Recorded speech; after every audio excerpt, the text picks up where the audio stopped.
हरिओम आदेश आदेश। मैं उगड़ कालूराम, सुल्तानपुरा भीलवाड़ा, राजस्थान। सर्वप्रथम मैं मेरे सभी माताओं, बहनों, भाइयों, गुरु भाइयों को तहे दिल से बारंबार प्रणाम करता हूँ। जाने अनजाने भूल में अगर कुछ गलती हो जाए तो हमारे को। आज हम आपको बताएंगे कि तांत्रिक लोग, साधक लोग, गुरु भगत लोग गुप्त नवरात्रि के लिए क्यों बेसब्री से इंतजार करते हैं। तो आइए हम आपको बताते हैं कि तांत्रिक लोग, भगत लोग गुप्त नवरात्रि का क्यों बेसब्री से इंतजार करते हैं। पहले तो हम आपको बताते हैं कि एक वर्ष में 4 नवरात्रे आते हैं।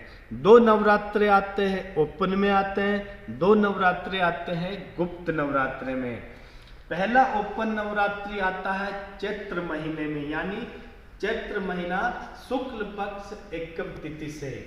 दूसरा ओपन नवरात्र आता है आश्विन महीना शुक्ल पक्ष एकम तिथि से।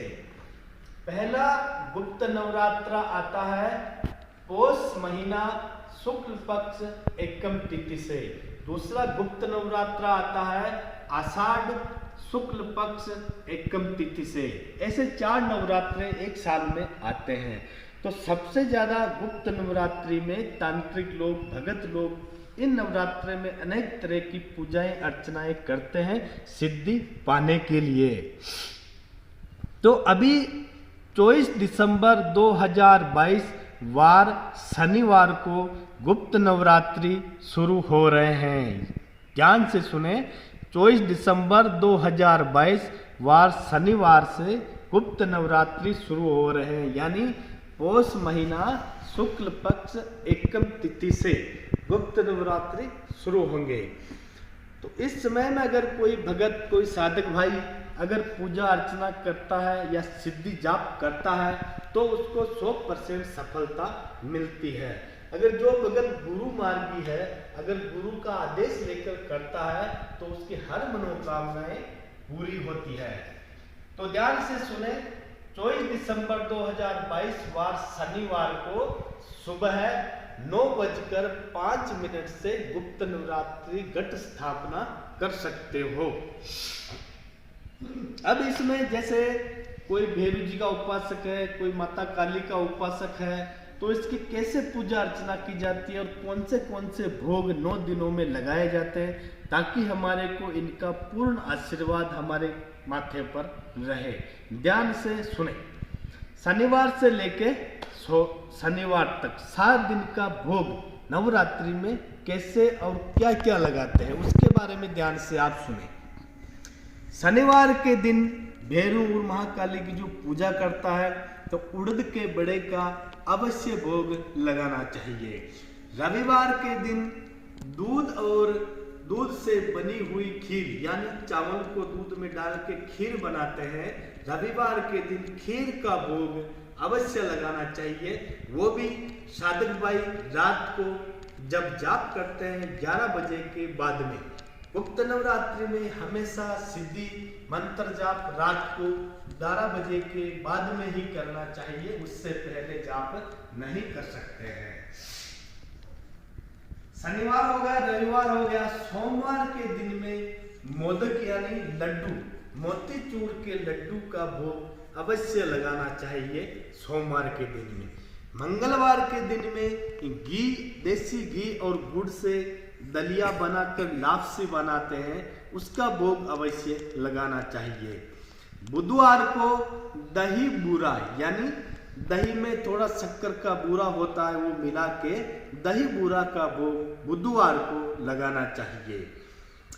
गुरुवार को बेसन के लड्डू, यानी बेसन के जो लड्डू आते हैं वो इसका भोग गुप्त नवरात्रि में बेसन के लड्डू का भोग गुरुवार को लगाना चाहिए। शुक्रवार के दिन में चने, यानी भुने हुए चने जो आते हैं या बाजार में मिल जाते हैं, तो शुक्रवार को भुने हुए चनों का भोग अवश्य लगाना चाहिए। दूसरी बात, जब गुप्त नवरात्रि पूर्ण हो जाते हैं नवमी के दिन रात्रि में, तो रात को 12 बजे भैरू जी को एक कद्दू लाके, कद्दू को बीच में से काट के उसमें थोड़ा बाटी बाकड़ा डाल के, सिंदूर डाल के, सरसों के तेल का दीपक जला के भैरू जी के वहां पर बलि देकर वो कद्दू का और कहीं तिराए चौराहे पे रख के आ जाओ। फिर देखो भैरू जी का कैसे आपको आशीर्वाद मिलता है। हमारा यूट्यूब चैनल एक ऐसा चैनल है जो सच्ची बातें होती है वही हम बताते हैं। कोई फोकटी पंचाई हम यूट्यूब चैनल पर नहीं करते हैं। कोई भी भगत को कोई बीमारी है जो नहीं ठीक हो रही है, वो भगत हमारे आश्रम पर पधार सकते हो। केवल शनिवार और रविवार को सुबह 10 बजे से लेकर शाम को 4 बजे तक। तो सभी साधक भाइयों को मेरा निवेदन है कि ये जो वीडियो हमने डाला है गुप्त नवरात्रि के बारे में, ऐसे ऐसे भोग अवश्य आपको लगाना है। और टाइम रात को 12 बजे से लेकर 2 बजे के बीच में ही आप गुप्त नवरात्रि की पूजा कर सकते हो। तो जय भैरवनाथ, खुश रहो हमेशा हमेशा। अब सीधो जापान निकले।